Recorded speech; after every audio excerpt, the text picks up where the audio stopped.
So the PS5 Pro is real, it's powerful, and it will release this year in 2024. But the questions still remain. Do we actually need this console, and who exactly is it for? Those questions have been ongoing all weekend long, and we're going to dive into all of that today. Now, this will be an extensive topic, so let's just go and get right into this. But over the weekend, we did hit a turning point for the PlayStation 5 Pro narrative. Now, there's been rumors for a while up to this point, so, it's not like this news is some big, huge surprise or anything like that. We were all kind of expecting the PlayStation 5 Pro to release during the holiday of 2024. But it did completely leak out over the weekend, specs and all, and this information is coming from, interestingly enough, directly from Sony themselves. Now, earlier this year, there was a rumor going around that Sony was expecting the PS5 Pro specs to leak because third-party developer kits were coming soon. And, this makes even more sense now. Basically, what happened over the weekend was that Sony shared documentation from their developer portal about the PlayStation 5 Pro. In other words, more or less, that means that third-party companies are now in on a secret as well. This is no longer only internal PlayStation information, and despite Sony telling these companies not to share these details, they knew how this was going to play out. Honestly, it's kind of sad that they realized this and they knew that they couldn't trust these people, but yeah, it wasn't going to stay secret for all that long, and that's exactly why Sony expected this information to leak right around this time frame. With that, though, let's just go ahead and dive right into the specs, and I'll sum up the key points here in just a moment, but let's just go and take a look here. This was shared by Insider Gaming thanks to the ever-reliable Tom Henderson, which continues to make a name for himself, being one of the best leakers around.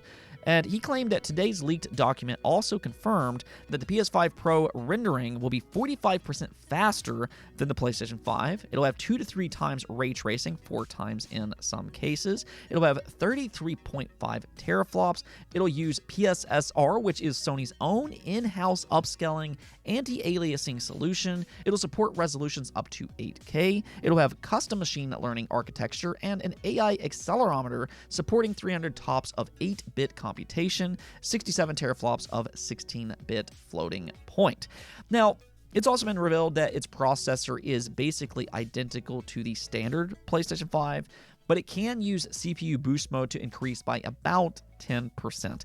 That's not really a lot, and this has kind of created a discussion online. There are some concerns that the CPU will be the bottleneck for this console, but ultimately, what we're seeing here is that Sony is putting a lot of resources into the graphics card, and then also PSSR, which again is their own in-house AI upscaling technology. This will be similar to something like NVIDIA DLSS or AMD FSR, but instead it'll be their own in-house technology. It will be customized specifically for the PS5, and hopefully that means it will be more optimized to take advantage of its specialized hardware. I think this here is the single biggest mystery for the PlayStation 5 Pro, which makes it difficult to kind of give a blanket statement to. All we can really do is compare PSSR to other machine learning technologies that we've seen before, and even that is not a one-to-one comparison because Sony's version may be better or it may be worse. We'll have to kind of wait and see. But what we do know is that AI upscaling is becoming more and more impressive by the year. We've talked a lot about DLSS for the Switch successor because NVIDIA is the leader in this field, and it's one advantage that Nintendo has because they're the only console maker that has NVIDIA-based hardware. So we'll have to see how PSSR stacks up to these other technologies. All of that remains to be seen. But I do very much like this idea because AI upscaling is a major part of the future of gaming. They absolutely should heavily invest into this technology. And that's what we're seeing with the PS5 Pro.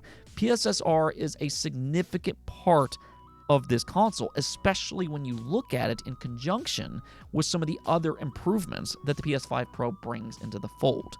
They opted to basically keep the processor the same. And again, I understand that there's concern for this, but the GPU is such a significant improvement here that essentially what should happen is that unless a game is CPU bound, then you should get higher resolutions at the same frame rate with ray tracing as well in some cases. Now, that's not going to be in every case. Do kind of keep that in mind. But this isn't necessarily a big departure to what Xbox has done this generation with the Series S and the Series X. Obviously, the Series X is much more equipped to run games at 60 FPS at higher resolutions compared to the Series S. The big difference between those two consoles is the GPU. They actually do share an identical processor, though the Series X does have it a little bit faster. Now, to be fair here, the Series S is also hampered by lower RAM, which is also important to the final results. But it does appear that the PS5 Pro is taking a similar approach, albeit still different. They are focusing more on that raw graphical power to combine with PSSR. So the leak claims that Sony is targeting 4K resolution at 60 frames per second. I mean, that's been a dream for us gamers for a while. We went into this generation hoping that would be the case. Didn't play out that way. But the way they can achieve that is by combining this new AI upscaling technology with a more powerful graphics card. Let's go ahead and use an example here. Final Fantasy VII Rebirth just launched a few weeks back, and as good as this game is, I mean, it's one of the best this generation, but there's really not a perfect way to play. Right now, you have two options. You can either play at 4K at 30 frames per second, which feels terrible, or you can play at 60 frames with blurry visuals. And Rebirth is very interesting because its blurry visuals is far blurrier than I think most people would expect. It kind of reminds me of a Switch game in a lot of ways if you've played some of their games at lower resolutions. But nonetheless, that's where the PS5 Pro comes in here. Theoretically, the PS5 Pro should be able to take that performance mode and make it look better by making the image quality look more similar to the graphics mode. So in other words, the PS5 Pro should theoretically be able to improve games that has a performance mode.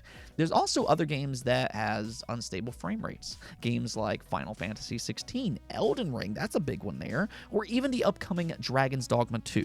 Now, all of this will kind of depend on whether or not those games are CPU bound, but theoretically, the PS5 Pro could clean some of that up with more consistent, higher frame rates. So that's already 4 different games that would directly benefit from a PlayStation 5 Pro. But it really goes far beyond that. Essentially what could happen, and some of this might depend on developer updates, but any game that has a performance mode could benefit from a Pro update. Suddenly, games like Alan Wake 2 on performance mode could look more similar to what it does on graphics mode, and in some cases, some games might even get ray tracing on top of that. Now, speaking of examples, though, there's actually been 2 first-party unnamed examples that's leaked early. This was also revealed by Insider Gaming, and you can see here game number 1 on the standard PlayStation 5 ran at 1080p at 60 frames per second on performance mode, or 1800p at 30 FPS on graphics. On the PlayStation 5 Pro, however, thanks to PSSR, it's somewhere right in the middle with 1440p at 60 frames per second. Then, if you look at the second game on the standard PS5, it can run at 60 frames without ray tracing on the standard PlayStation 5, but on the PlayStation 5 Pro, it could do the same thing, but with ray tracing. Now, I assume they're referring to Gran Turismo 7 here, but those are 2 examples of what could be improved. And I know right now, ray tracing has kind of been this, we're going to call it a buzzword, to put it nicely. I mean, let's be real here. It's mostly been useless this generation because it just affects performance way too much to actually want to use it. But if the PS5 Pro comes in and fixes that problem, it is a feature that looks nice. So that is suddenly a technology that looks much more interesting on the PS5 Pro. So the thing that makes the PS5 Pro interesting is this idea that you can play your games at 4K resolution with 60 frames per second at the same time, and some games might even include ray tracing. Now, apparently, Sony's also claiming that they're targeting 8K resolution. I have a feeling they're probably going to use that as a marketing term, another buzzword, and that's really all I kind of expect that to be. Technically, the current PS5 also claims that it runs up to 8K resolution on the box, which, is about one of the most misleading marketing techniques that I have seen in gaming. But nonetheless, I wouldn't go into the PS5 Pro expecting a bunch of games to suddenly run at 8K resolution. That's just not realistic. Most people don't even have 8K TVs, and developers are not going to target 8K unless it's some small game that isn't really all that demanding. So realistically, the expectation should be 4K resolution that uses AI upscaling at 60 frames with ray tracing for some games. Looking at this leak though, I don't expect this to come at a super affordable price. This is going to probably be a big sticking point for a lot of people. This is a powerful machine.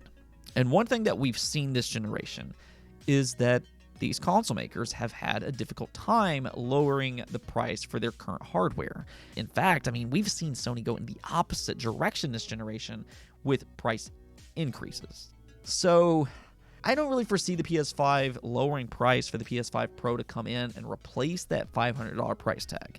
I think this could possibly come in at right around $600. Maybe the digital option will be around $550, being $100 more than the current PS5. But with that disk drive, that's going to cost you another $80. So we're looking at close to $650 if you want a disk drive as well.